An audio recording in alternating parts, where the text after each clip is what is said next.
You have made your point. Now, Asauddin Owaisi, please.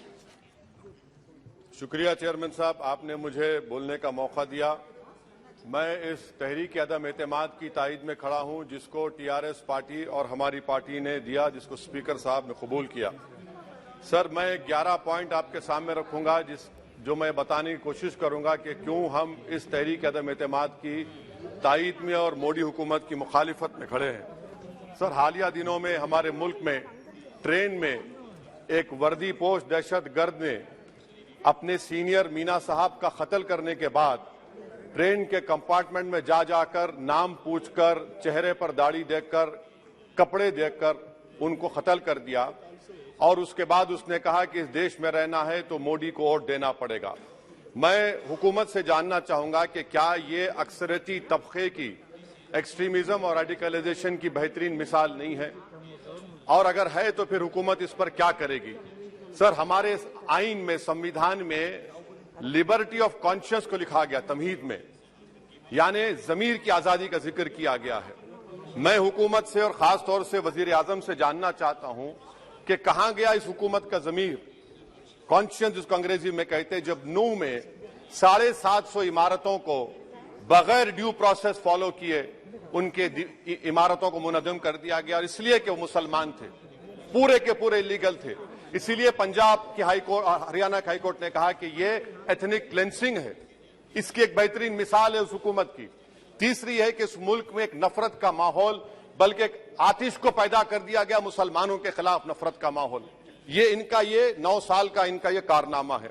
तीसरा sir, Manipur के ताल्लुक से कल बड़ा लंबा जवाब वजीर दाखिला ने दिया। सर, आसाम राइफल के ऊपर केस बुक हो जाता है, एफआईआर हो जाता है। क्या हो रहा है वहां पर? कहां गया आपका कॉन्शियस, कहां गया आपका जमीर, जब वहां की महिलाओं की अस्मत रेजी की जा रही है? और आप मुख्यमंत्री को नहीं हटाना चाहते इसलिए क्योंकि वो कोऑपरेट कर रहा है। सर, मैं हरियाणा और मणिपुर के वजीर आला के लिए, किसी शायर ने अच्छा कहा था कि कुर्सी है तुम्हारा ये जनाजा तो नहीं, कुछ कर नहीं सकते तो उतर क्यों नहीं जाते। आखिर कहां गया? उन ताबूतों में खो गया कि आपका कॉन्शियस, आपका जमीर, जहां पर 50,000 लोग बेघर हो गए, यानी 6 लाख हथियारों को लूटा जा रहा है। आखिर कौन सा आप इंचार्ज वहां पर हैं? सर, 4था पॉइंट, हिजाब को एक मसला बना दिया गया और मुस्लिम बच्चों को तालीम से महरूम कर दिया गया। क्या यह आपका लिबर्टी ऑफ कॉन्शियंस है? कहां गया आपका जमीर? सर, अभी आपने फाइनेंस मिनिस्टर साहबा ने कहा, यहां पर डीएमके के मोहतरमा कनीमोजी ने महाभारत के द्रौपदी का जिक्र किया। मैं ये पूछना चाहता हूं, बिल्किस बानो इस देश की बेटी है या नहीं? जिस बिल्किस बानो को 11 लोगों ने रेप किया, प्रेग्नेंट थी, उसकी मां का रेप किया, उसकी बेटी को कत्ल कर दिया, उसकी मां का कत्ल कर दिया, आपने कातिलों को रिहा कर दिया। यह आपका कॉन्शियंस है? यह आपका कॉन्शियंस है? आप तो मेजोरिटेरियन पॉलिटिक्स को फरोग दे रहे हैं। सर, चौथा, आज चाइना के ऊपर कोई नहीं बोलते हैं। प्रधानमंत्री मोदी ने उस वक्त 2013 में जब प्रधानमंत्री नहीं थे, कहा था कि समस्या बॉर्डर पर नहीं, दिल्ली में है। अगर हम अपनी जमीन पर हैं तो डिसएंगेजमेंट क्यों कर रहे हैं?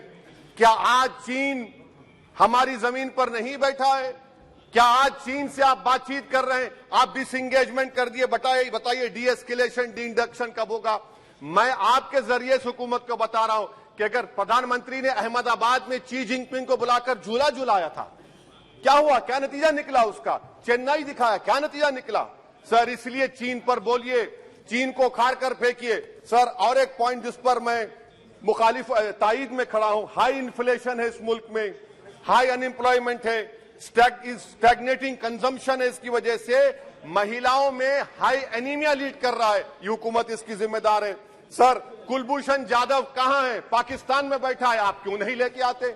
आप विश्वगुरु कहते हैं, कुलभूषण जाधव को भूल गए आप। कतर में 8 नेवी ऑफिसर 1 साल से जेल में हैं, आप नहीं ला सके उनको। सर, और एक चीज, 1991 का प्लेसेस ऑफ वर्शिप एक्ट इस ऐवान में पास किया गया था कि तारीख के जख्मों को नहीं खुरेदा जाएगा। आप खुरोद रहे हैं उनको। मैं आपको इंतबाह दे रहा हूं, वार्न कर रहा हूं, इस मुल्क को 90 के दहे में मत लेकर जाइए।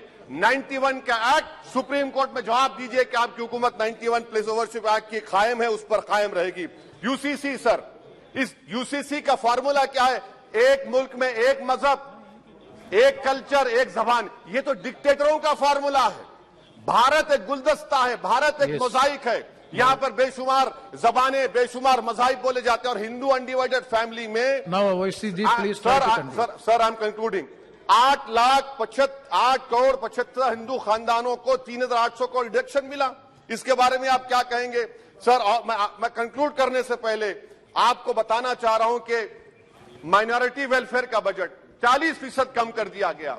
पढ़ो प्रदेश, प्री मैट्रिक स्कॉलरशिप कम कर दी गई। मौलाना आजाद फाउंडेशन खत्म कर दिया गया फेलोशिप, और इसकी वजह से 1,80,000 मुसलमान हायर एजुकेशन में गायब हो चुके हैं। सर, मैं इख्तिताम में कह रहा हूं कि पसमानदा मुसलमान से प्रधानमंत्री को बड़ी मोहब्बत है। ये कौन सी आपकी मोहब्बत है पसमानदा, जो आपका एक मुसलमान मिनिस्टर नहीं है वहां पर? इखलाक से लेकर, पीलू खान से लेकर, अफान अंसारी से लेकर लुकमान अंसारी, मॉब लिंचिंग पूरे पसमानदा मुसलमान की होती है। पावरलूम बंद है अंसारियों के, कुरैश बरादरी का कारोबार बंद किया जाता है। स्पीकर सर, मैं कंक्लूजन में अभी कल हमारे होम मिनिस्टर ने कहा था क्विट इंडिया। अगर इनको मालूम हो जाए कि क्विट इंडिया का नारा एक मुसलमान ने दिया था तो वो भी नहीं बोलेंगे। वो नहीं मालूम था उनको। उसका मैं कंक्लूड कर रहा हूं, उसका नाम यूसुफ मेहर अली था सर। यूसुफ मेहर अली ने क्विट इंडिया का नारा बनाया, जिसको महात्मा गांधी ने सारे देश में एक पैगाम किया। मैं कंक्लूड कर रहा हूं सर, इस देश में अगर आज क्विट इंडिया करना है तो कहना पड़ेगा चाइना क्विट इंडिया। जो गौ रक्षक है, जिसका नाम मोनू है, वो आपके लिए मोनू डार्लिंग बन गया है, उसको कहिए क्विट इंडिया। सर, जो लोग तुष्टीकरण की राजनीति आप कर रहे हैं, आप हिंदू अक्सरियती लोगों में हथियार बांट रहे हैं, ये आप देश के लिए खतरा पैदा कर रहे हैं। Now, तो please, sir, I am concluding. इसीलिए हम आपसे अपील कर रहे हैं कि हुकूमत से कह रहे हैं कि आप जो सियासत कर रहे हैं, इससे नुकसान देश को होगा।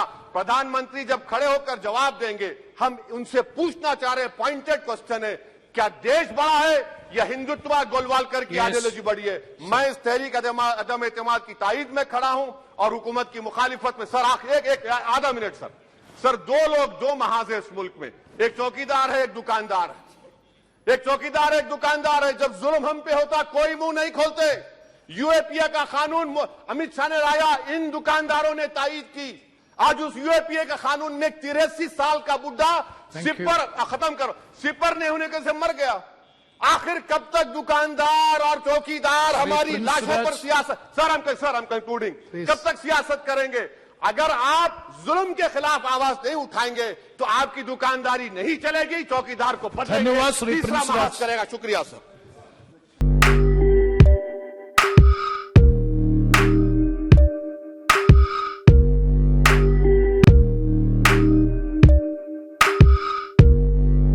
ਸਾਡੇ YouTube ਚੈਨਲ ਨੂੰ ਸਬਸਕ੍ਰਾਈਬ ਕਰੋ।